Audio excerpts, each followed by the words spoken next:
मेरे प्यारे दोस्तों, भाइयों और बहनों, आप सबका राधा कृष्ण भक्ति ज्ञान चैनल में स्वागत है।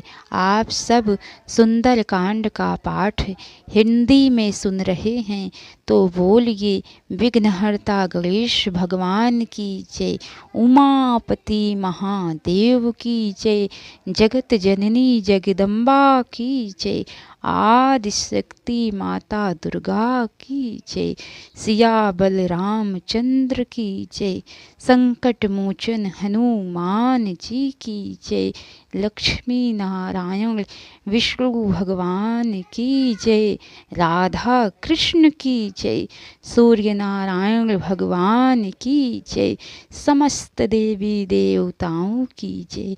तो चलिए दोस्तों, आगे की कथा आप सबको सुनाती हूँ। श्री गोस्वामी तुलसीदास जी कहते हैं कि महादेव माता पार्वती से कहते हैं, हे पार्वती, मस्तक नवा हनुमान जी चले और बाग में प्रवेश कर फल खाने तथा वृक्ष तोड़ने लगे। वहाँ बहुत से रक्षक थे। हनुमान जी ने उन रखवालों में कुछ को मार डाला और कुछ भगाकर रावण के पास जाकर पुकारे, हे नाथ, एक बड़ा बंदर आया है जिसने अशोक वाटिका उजाड़ दी और फलों को खाकर वृक्षों को उखाड़ डाला एवं रखवालों को मार मार कर पृथ्वी पर डाल दिया है। यह सुनकर रावण ने अनेक योद्धाओं को भेजा, जिनको देखकर हनुमान जी गरजने लगे। तब सब राक्षसों को हनुमान जी ने मार डाला। उनमें से कुछ अधमरे पुकारते हुए रावण के पास गए। फिर रावण ने अक्षय कुमार को भेजा, जो अपार योद्धाओं को साथ में लेकर चला। उसको आते देखकर हनुमान जी वृक्ष पकड़कर उछले और उसको मारकर बड़े शब्द से गरजने लगे। कुछ मार डाले, कुछ कुचल डाले, कुछ धूल में मिला दिए, कुछ फिर रावण के पास जाकर पुकारे कि हे स्वामी, बंदर बड़ा बलवान है। पुत्र अक्षय कुमार का मरना सुनकर रावण क्रोध से भर गया और बलवान मेघनाद को भेजा और कह दिया कि हे पुत्र, उसको मारना मत, बांध कर लाना, देखूं कहाँ का बंदर है। महाबली योद्धा मेघनाद चला। भाई का मरना सुनकर उसको बड़ा क्रोध उत्पन्न हुआ। जब हनुमान जी ने देखा कि यह कोई विकट योद्धा है, तब कटकटा कर गरजे और दौड़े और एक वृक्ष उखाड़ कर ऐसा मारा कि मेघनाद रथहीन हो गया। मेघनाद के साथ बड़े बड़े योद्धा थे। उनको पकड़ पकड़ कर हनुमान जी ने मार डाला। उन्हें गिराकर फिर हनुमान जी मेघनाद से लड़ने के लिए ऐसे जा भिड़े मानो दो गजराज लड़ रहे हों। फिर तो हनुमान जी मेघनाद के हृदय में एक घूंसा मारकर वृक्ष पर चढ़ गए, जिससे उसे क्षण भर के लिए मूर्छा आ गई। मेघनाद ने पुनः उठकर बड़ी माया की, परंतु हनुमान जी को जीत ना सका।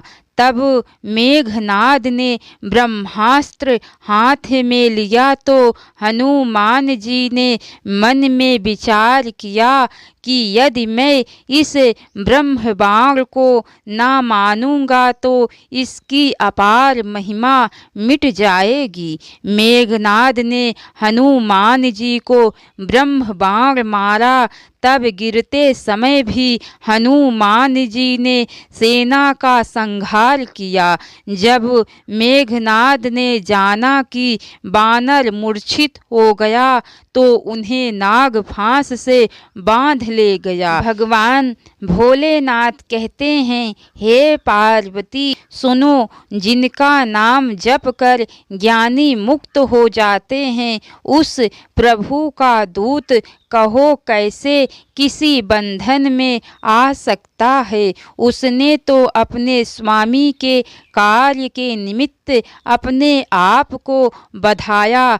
बानर को बधा जानकर राक्षस दौड़ आए और तमाशा देखने और खेलने के लिए सभा में ले आए। रावण की सभा हनुमान जी ने देखी, जिसकी प्रभुता कही नहीं जाती। देवता और दिक्पाल विनय पूर्वक रावण की भ्रिकुटी को देख रहे हैं, परंतु उसके ऐसे प्रताप को देख कर भी हनुमान जी के मन में वैसे ही शंका नहीं हुई कि जैसे सर्पों से गरुड़ निःशंक रहता है। तब हनुमान जी की ओर देखकर रावण हंसा और कुछ दुर्वचन कहा, परंतु पुत्र का मरण स्मरण आ जाने से उसके हृदय में संताप पैदा हो गया। रावण ने कहा, रे बानर, तू कौन है? किसके बल से मेरे वन का विनाश कर दिया? रे सठ, तुझको बिल्कुल निडर देखता हूँ, सो क्या तूने मेरा नाम कभी नहीं सुना है? तूने किस अपराध से राक्षसों को मार डाला? रे मूर्ख, क्या तुझे प्राणों का भय नहीं है? तब हनुमान जी ने कहा, हे रावण सुन, जिस ब्रह्मा के बल से माया रचना करती है और जिसके बल से ब्रह्मा विष्णु महेश ये जगत को रचते पालते और संहार करते हैं, जिसके बल से शेष जी अपने सिर पर वन और पर्वतों सहित ब्रह्मांड को धारण किए हैं, तथा जो देवताओं की रक्षा करने को और तुम्हारे समान सठों को सिखाने के लिए अनेक शरीर धारण करते हैं, जिन्होंने शिव जी के कठिन धनुष को तोड़कर तेरे सहित राजाओं के दल का मद चूर्ण किया है, जिन्होंने खरदूषण, त्रिशरा और बाली आदि अनेक शक्तिशालियों का वध कर डाला है, और जिनके लवशेष बल से तूने समस्त चराचर जगत को जीता है, उसी परमात्मा का मैं दूत हूँ, जिनकी प्यारी स्त्री सीता को तू हर लाया है। मैं तेरी प्रभुता को जानता हूँ कि जब सहस्त्रबाहु के साथ तुझे युद्ध करना पड़ा था, बाली से भी लड़कर तूने यश पाया था। यह सुनकर रावण ने उसे हंसी में उड़ा दिया।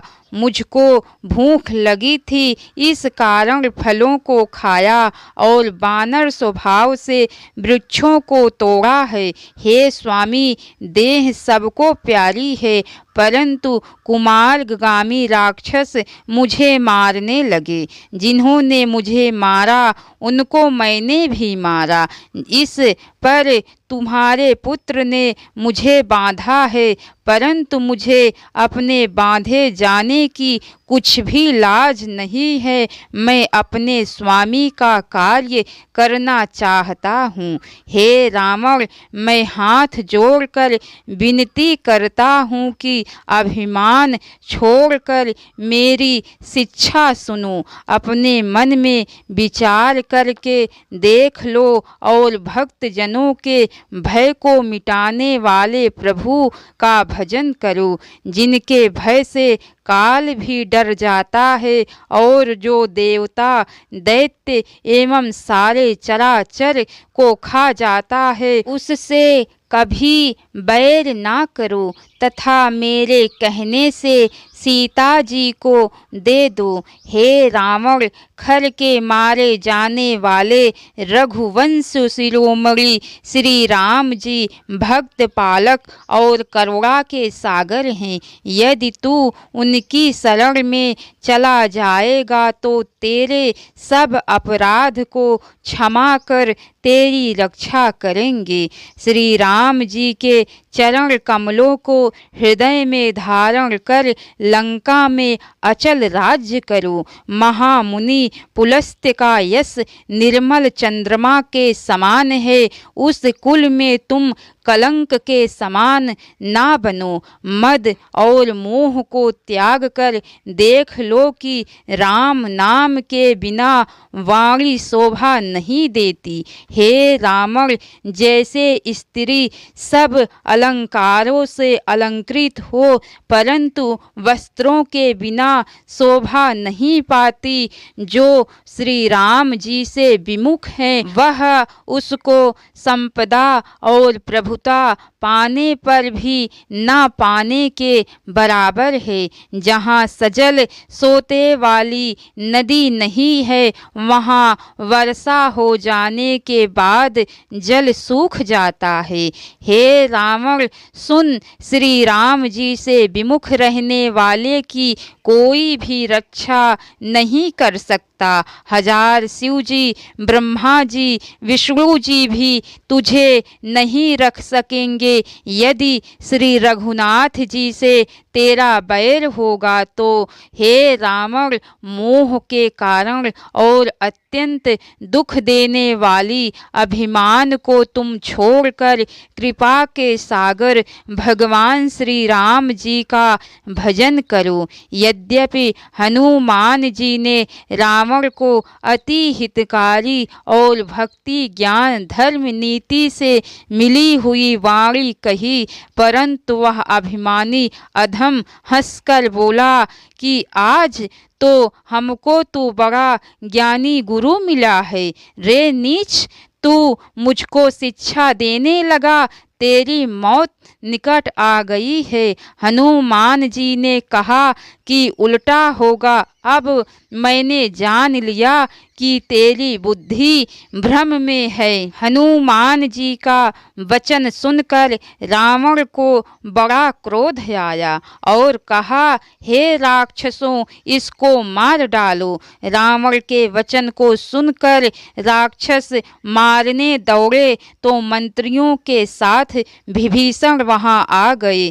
बड़े विनय के साथ रावण को प्रणाम करके विभीषण ने कहा, यह दूत है, इसे मारना ना चाहिए, मारना नीति के विरुद्ध है। हे स्वामी, इसे अन्य दंड दीजिए। तब रावण ने मुस्कराकर कहा, हे भाइयों, इस बंदर का अंग भंग करके भेजो। तब रावण ने सबको समझाकर कहा कि बानर की ममता पूंछ पर होती है, इस कारण इसकी पूंछ को तेल में भिगोकर वस्त्र लपेटकर आग लगा दो। जब यह पूंछहीन बंदर वहां जाएगा तब अपने स्वामी को ले आएगा जिसकी इसने अतुलित बड़ाई की है, उसकी प्रभुताई को देखूंगा।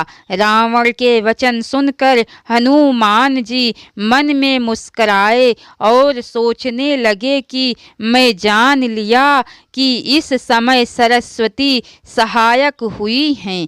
तब वे मूर्ख राक्षस रावण के वचन सुनकर वही रचना करने लगे। इधर हनुमान जी ने अपनी पूंछ इतनी बढ़ा दी कि नगर में वस्त्र, घी और तेल कुछ भी ना रहा। नगर के लोग तमाशा देखने को आए तो वे सब लात मार कर हंसते थे।